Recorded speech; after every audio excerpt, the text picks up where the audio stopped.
Once upon a time, in a quaint cottage by the forest, there lived a kind woman named Margaretha. She had always wanted a child, but had none. One day, a mysterious old woman appeared and gave her a tiny seed.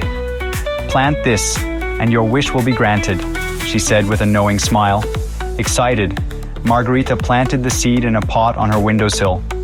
To her amazement, a delicate flower bloomed, and in the center was a tiny girl, no bigger than a thumb. Margaretha, overjoyed, named her Thumbelina. She took the tiny girl into her arms and loved her like her own daughter. Thumbelina grew in beauty and grace, her wings shimmering like those of a butterfly. She sang to the birds, danced with the flowers, and filled Margaretha's heart with joy. But as time passed, Thumbelina began to feel a longing. She wanted to explore the world beyond the cottage, meet others like her, and discover new adventures. One day, while dancing in the garden, a large green toad appeared. His eyes bulged and his skin was rough. "Little maiden," he croaked, "my son needs a bride. You would be perfect." Thumbelina recoiled in fear. "I don't want to marry your son," she exclaimed. But the toad didn't listen. He grabbed her and carried her away to his dark, damp home in the swamp. The swamp was cold and miserable. The toad insisted she marry his son, but Thumbelina refused. She cried for help, but no one came. Days turned into weeks, and Thumbelina began to lose hope. Then, one evening, as she sat by the swamp, a swallow flew down. "Why do you look so sad?" the swallow asked.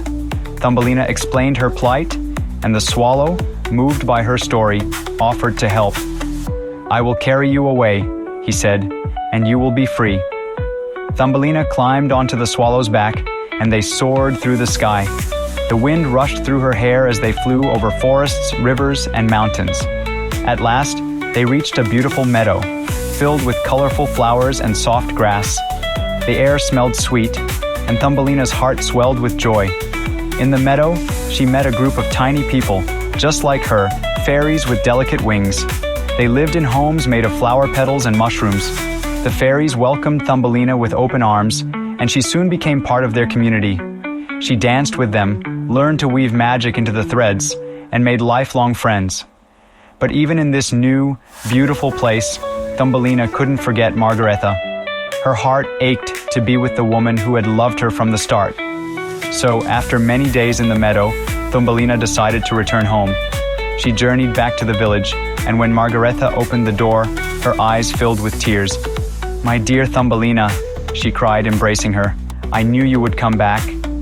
Thumbelina smiled, her heart full of love. "I have found new friends, mother, but you will always be my first home." And so, Thumbelina lived happily with Margaretha once again, knowing that love, whether from family or friends, would always guide her home. The adventures were far from over, but with love in her heart, Thumbelina knew that wherever she went, she would always find a place to belong. And they lived happily ever after,